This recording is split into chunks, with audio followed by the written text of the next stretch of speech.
Top ফোরে শেষ করে অস্ট্রেলিয়া ইংল্যান্ড খেলবেন আপনার সাথে, আপনি বাধ্য করেন, আপনি জিতেন, আপনি ভালো অবস্থানে যান, লাস্ট 1.5 বছরে 52% ম্যাচ জিতছে। বড় টিম হইতে বেশি সময় লাগবে না। Sir, welcome to peak fencing.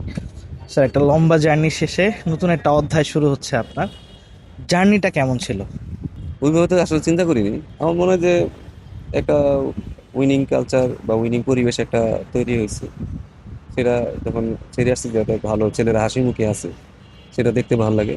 যে না, যদি আমরা হাইরে আসতাম, নিজে হাইরে আসতাম, তখন নিজের কাছে খারাপ লাগতো। হচ্ছে যে একটা উইনিং পরিবেশ থেকে আসতেছি, ভালো লাগতেছে আসলে। খুব বেশি যে আবার এক্সাইটেড তাও না। আপনি যেহেতু এক্সাইটেড না, কিন্তু আপনার শিষ্যরা কালকে খুব এক্সাইটেড ছিলেন, আপনাকে কোলে তুলে উইকেটের সামনে নিয়ে গেলেন, আপনাকে দিয়ে পোজ দেওয়া, ছবি দেওয়ালেন। এটা কি আগে থেকে বলা ছিল, নাকি হিট অফ দ্য মোমেন্টে আপনার সঙ্গে শিষ্যরা একটু দুষ্টামি এটা করলো? আমি জানি না, এটা আমি বলতে পারবো না, এটা ওদের ব্যাপার, আমি এটা আসলে কিছু বলতে পারবো না। আপনি যখন আসছিলেন তখন ড্রেসিং রুমের কালচার ছিল একরকম, এখন হয়তো একটু ডিফারেন্ট হয়েছে। মানে স্যার, আপনি যাওয়ার সময় কি কি পরিবর্তন দেখে তারপর যাচ্ছেন?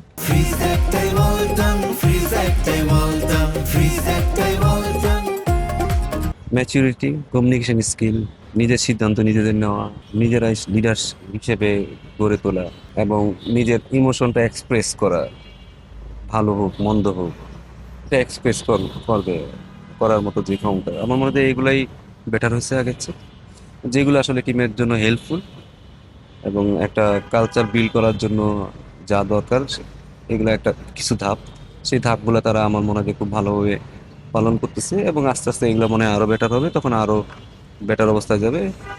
এবং সাথে উইনিং যে কালচার মেন্টালিটি সেটা বেটার হচ্ছে, কারণ আমার মধ্যে লাস্ট 1.5 বছরে আমরা 52% ম্যাচ জিতছি। তো এটা একটা বড় ধরনের একটা স্টেটমেন্ট, এবং এটা যদি ছেলেরা ধরে রাখতে পারে আমার মনে হয় যে আমাদের বড় টিম হইতে বেশি সময় লাগবে না।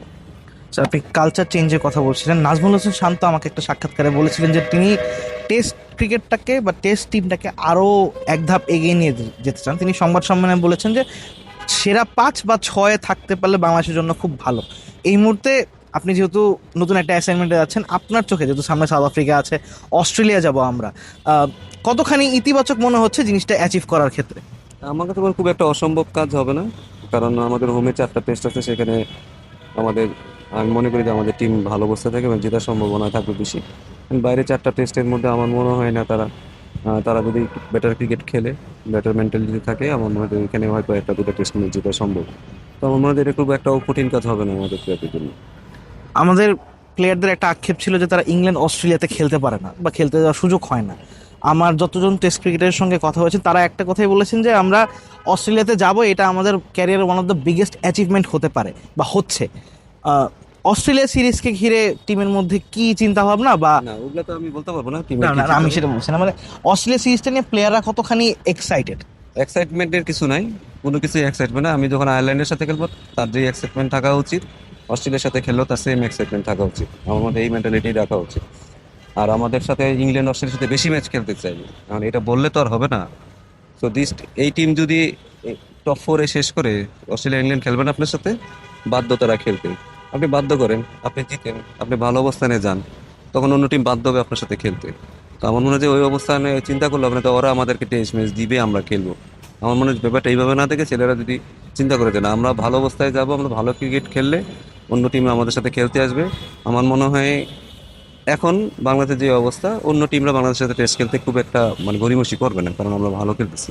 আমরা যদি আর দুই একটা বড় টিমকে মেরে মানে হারাইতে পারি, তখন সবাই খেলতে চাবে আমাদের সাথে, কারণ আমাদেরও এক্সাইটিং প্লেয়ার আছে। ক্রিকেটারদের যে মানসিকতাটা পরিবর্তন হচ্ছে, মানে টেস্ট ক্রিকেটে নিজেকে আরো এক ধাপ এগিয়ে নিয়ে যাওয়া, চারে নিয়ে যাওয়া, এই জিনিসটা কি আপনি আসার পর জিনিসটা উপলব্ধি করতে পারলেন, নাকি এই জিনিসটা আগে থেকেই ছিল বাট জিনিসটা আস্তে আস্তে আসছিল? না, সে আগে তো আমি ড্রেসিং রুমে ছিলাম না, আমি এটা কিভাবে বলবো? আমি যতটুকু দেখছি আমি ততটুকুই বলতে পারবো, আর আগে কি ছিল পরে কি ছিল সেগুলো তো আমার পক্ষে বলা সম্ভব না।